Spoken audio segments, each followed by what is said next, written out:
మనం భూమిపై ఉంటూ రోజు 26 లక్షల కిలోమీటర్లు సూర్యుడి చుట్టూ ట్రావెల్ చేస్తున్నాం. అంటే గంటకు 1,00,000 కిలోమీటర్లకు పైగా వేగంతో ప్రయాణిస్తున్నాం.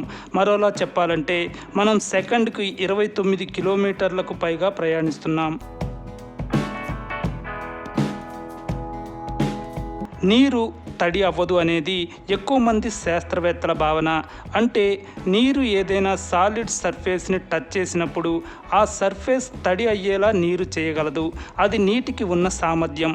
అంతే తప్ప నీటికి స్వయంగా తడి ఉండదు.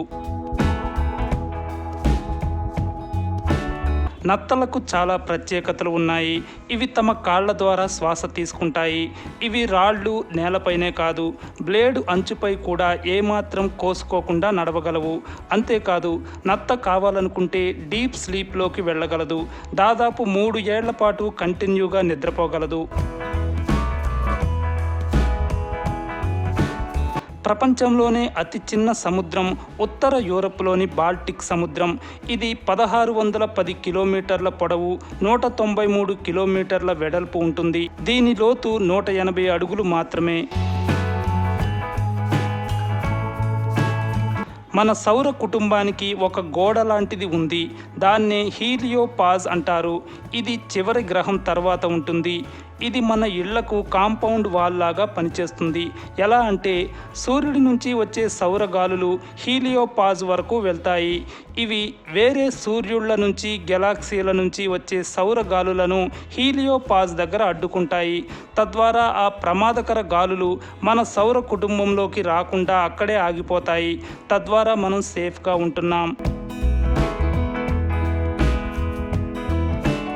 తోకచుక్కల వాసన ఎలా ఉంటుంది అని పరిశోధించగా షాకింగ్ విషయం తెలిసింది. అవి కుళ్ళిపోయిన కోడిగుడ్ల వాసన కలిగి ఉంటాయని తెలిసింది. ఇంకా యూరిన్, కాలుతున్న అగ్గిపుల్ల, బాదం పప్పుల వాసన కలిగి ఉంటాయి. తోకచుక్కల్లో hydrogen sulphide, ammonia, sulphur dioxide, hydrogen cyanide వంటి వాటిని సైంటిస్టులు గుర్తించారు. అందువల్ల తోకచుక్కల వాసన ఘాటుగా భరించలేని విధంగా ఉంటుందని తేల్చారు. వాన చినుకులు గంటకు 10 కిలోమీటర్ల వేగంతో భూమిపై పడతాయి. అయితే వానకు గాలి తోడైతే చినుకుల వేగం గంటకు 35 కిలోమీటర్లకు పెరగగలదు. మరో విషయం, వాన చినుకుల సైజు దేనికదే వేర్వేరుగా ఉంటుంది. ఏ 2 చుక్కల సైజు ఒకేలా ఉండదు.